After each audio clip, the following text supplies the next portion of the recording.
ভারত তার পররাষ্ট্রনীতির একটা গতিপথ পরিবর্তন করছে। সাম্প্রতিক সময়ে গত হাসিনা সরকারের পতনের পর বাংলাদেশের সঙ্গে একটা চরম খারাপ সম্পর্ক যাচ্ছে ভারত বাংলাদেশের মধ্যে। সেই পরিপ্রেক্ষিতে তারা পাকিস্তানের সঙ্গে একটা ভালো সম্পর্ক করার চেষ্টা করছে, যার পরিপ্রেক্ষিতে একটি প্রতিবেদন দিয়েছে সাউথ চায়না মর্নিং পোস্টের নিবন্ধে। ঢাকা দিল্লি সম্পর্ক কি তবে ভারত পাকিস্তান সম্পর্কে মোড় নেবে? দক্ষিণ এশিয়ার কূটনীতিতে ভারত বাংলাদেশ সম্পর্ককে একসময় সবচেয়ে গুরুত্বপূর্ণ বলে বিবেচনা করা হতো। সেই সম্পর্ক এখন টানাপোড়েনের মুখে।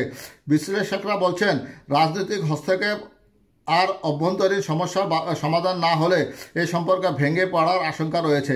বাংলাদেশের সাবেক প্রধানমন্ত্রী শেখ হাসিনাকে আশ্রয় দেওয়া এবং বাংলাদেশের হিন্দুদের অধিকার নিয়ে উদ্বেগ প্রকাশ করায় ভারতের বিরুদ্ধে ঢাকার অভ্যন্তরীণ বিষয়ে হস্তক্ষেপের অভিযোগ উঠেছে। বিশ্লেষকরা সতর্ক করে বলেছেন, উভয় পক্ষ দ্রুত কূটনীতিক আলোচনায় না বসলে দূরত্ব আরও বাড়বে।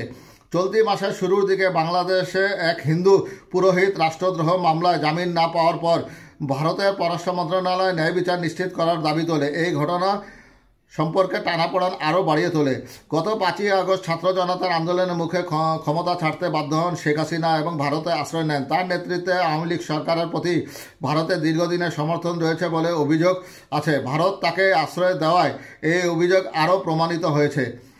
বাংলাদেশের রাজনীতিতে ভারতের এই ভূমিকাকে হস্তক্ষেপ হিসেবে দেখা হচ্ছে বলে মনে করেন ঢাকা বিশ্ববিদ্যালয়ের বিশ্ব ধর্ম ও সংস্কৃতি বিভাগের সহযোগী অধ্যাপক শাফি মোহাম্মদ মুস্তাফা। তিনি বলেন, ভারতের উচিত বাংলাদেশের সার্বভৌমত্বের প্রতি সম্মান দেখিয়ে সরাসরি রাজনৈতিক হস্তক্ষেপ থেকে বিরত থাকা, একই সঙ্গে গণতান্ত্রিক প্রক্রিয়া ও প্রতিষ্ঠানগুলোকে সমর্থন দেওয়া। অন্যদিকে বাংলাদেশের উচিত সংখ্যালঘুদের সমস্যা ও অভ্যন্তরীণ সংকটগুলো দ্রুত সমাধান করা, যাতে সেগুলো বাইরের কোনো শক্তির পক্ষে চাপ দেওয়ার হাতিয়ার না হয়। তবে এখন পর্যন্ত কোনো পক্ষই আলোচনার পথে হাঁটছেন না। পরিস্থিতি আরও উত্তপ্ত হয়ে ওঠে যখন বাংলাদেশের অন্তর্বর্তী সরকারের প্রধান উপদেষ্টা মোহাম্মদ ইউনূসের নেতৃত্বে অন্তর্বর্তীকালীন সরকারের উপদেষ্টা মাহফুজ আলম ভারতের বিরুদ্ধে বিতর্কিত মন্তব্য করেন। মাহফুজ ভারতের বাংলাদেশের সীমান্তবর্তী রাজ্য আসাম, পশ্চিমবঙ্গ, ত্রিপুরায় ঘটা তৈরি এবং উপনিবেশ স্থাপনের অভিযোগ তোলেন। তিনি 16ই ডিসেম্বর এক পোস্টে ভারতের কিছু অংশ দখলের হুমকি দেন। পোস্টটি পরে মুছে ফেলা হয়। এরই মধ্যে বাংলাদেশের জনগণের জন্য ভিসা কার্যক্রম সীমিত করেছে ভারত। ফলে চিকিৎসার জন্য ভারতে যাওয়া বহু বাংলাদেশি বিপাকে পড়েছেন। ভারতীয় গণমাধ্যম সংখ্যালঘু অধিকার ইস্যুতে বাংলাদেশের সমালোচনা করছে, যা উত্তেজনা আরও বাড়াচ্ছে। শফি মোহাম্মদ মুস্তাফা বলেন, সংখ্যালঘুদের অধিকার অবশ্যই সুরক্ষিত করা জরুরি, তবে এগুলো আভ্যন্তরীণভাবে সমাধান করা উচিত। বাইরের চাপ এখানে কাজে আসে না। যুক্তরাষ্ট্রের পিস ইনস্টিটিউটের বাংলাদেশ বিশেষজ্ঞ জিফ্রে ম্যাকডোনাল্ড বলেন, হিন্দু সম্প্রদায়ের নিরাপত্তা বাংলাদেশের রাজনৈতিক ভবিষ্যৎ নিয়ে ভারতের উদ্বেগ আরও বাড়িয়েছে। তিনি বলেন, ভারত এবং বাংলাদেশের আরও বেশি সহযোগিতা প্রয়োজন, কিন্তু এর জন্য দরকার শান্তিপূর্ণ আলোচনা এবং পারস্পরিক বোঝাপড়া। এই সংকট ভারত ও বাংলাদেশের সম্পর্ক নিয়ে নানাবিধ সন্দেহের সৃষ্টি হচ্ছে।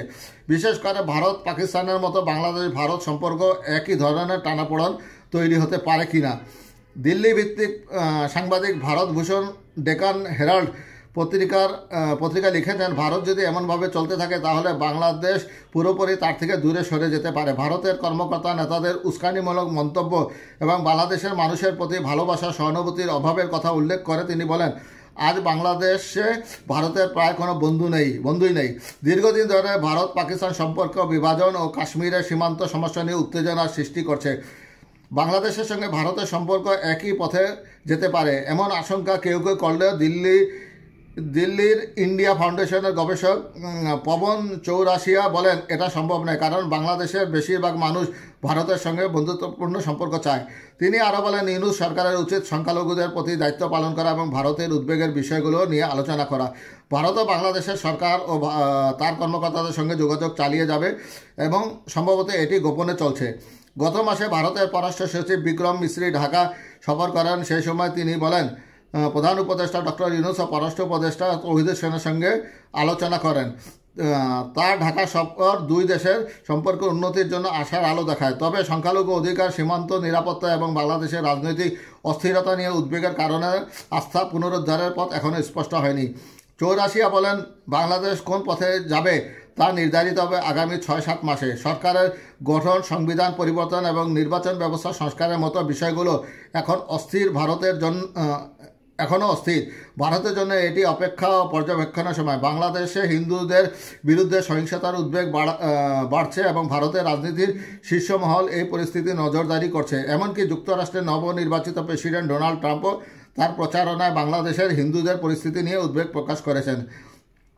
চৌরাশিয়া বলেন, মন্দির ভাঙ্গা হয়েছে, উৎসব বন্ধ করা হয়েছে এবং অনেক হিন্দু গ্রেপ্তার বা নিহত হয়েছে। সীমান্তের দুই দেশের মানুষের মধ্যে আত্মীয়তার সম্পর্ক থাকার কারণে বিশেষ করে পশ্চিমবঙ্গের হিন্দুরা এবং তাদের আত্মীয়দের জীবন, স্বাধীনতা, সম্পত্তি নিয়ে চিন্তিত। এখন প্রশ্ন হলো, ভারত ও বাংলাদেশ কি একে অপরের প্রতি সন্দেহ দূর করে এবং স্বার্থের দিকে মনোযোগ দিয়ে এই সমস্যাগুলো কাটিয়ে উঠতে পারবে? তবে আপাতত এই অঞ্চলটি দুই প্রতিবেশী দেশের মধ্যে আরও বড় বিপর্যয় থেকে বাঁচার জন্য উদ্বিগ্ন।